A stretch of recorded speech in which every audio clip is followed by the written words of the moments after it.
मसीह यीशु में आप सबकी सलामती हो। खुदावंद आप सबको बड़ी बरकत बख्शे। मेरे अजीज़ों, माँ बाप और बच्चे के तीसरे पार्ट में मैं आपके दरमियान हाजिर हूँ। तो मेरे अजीज़ों, मैंने आपसे कहा था कि हमें किसी रिश्तों को एक दूसरे से जुदा करने की हमें कोई ज़रूरत नहीं है, लेकिन कभी कभी ऐसा भी होता है कि ज़िंदगी में लोग जो हैं, बच्चे, माँ बाप जो होते हैं वो अलग अलग हो जाते हैं। और क्या होता है कि अलग अलग घरों में वो मकीम होना शुरू हो जाते हैं। लेकिन रीज़न क्या होता है कि वो झगड़े पैदा हो जाते हैं थोड़ी। तो उस झगड़े का हल जो है हम कलाम मुक़द्दस में पैदाइश की किताब 13वें बाप में देखते हैं कि खुदा के बंदा इब्राहिम और खुदा के बंदा लूत के चरवाहों के दरमियान जो थी वो लड़ाई होना शुरू होगी। तो उन्होंने इसका बेहतरीन हल ये निकाला कि हमें जुदा जुदा हो जाना चाहिए। तो मेरे अजीज़ों, जुदा जुदा होने का मकसद हरगिज़ ये नहीं होगा कि मैं आपको बता दूं कि जुदा होने के बाद बीवी कहे कि तू अपनी माँ से अब बात नहीं करेगा, और शौहर कहे कि अब तुमने अपने माँ बाप को मिलने नहीं जाना। मेरे अजीज़ों, इस बात पर मैं आपको सिखाना चाहती हूँ, समझाना चाहती हूँ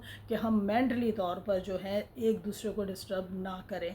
ये डिस्टर्ब हम जब करते हैं तो घर के घर तबाह होते हैं, लड़ाइयाँ झगड़े और मज़ीद बढ़ना शुरू हो जाते हैं। मेरे अजीज़ों, अगर हम बदनी तौर पे एक दूसरे से जुदा हो जाएं तो वो इतना नहीं, लेकिन अगर हम स्पिरिचुअली तौर पर, अगर मेंटली तौर पर ही एक दूसरे से जुदा होना शुरू हो जाए तो वो ज़्यादा तकलीफ़ देह होता है।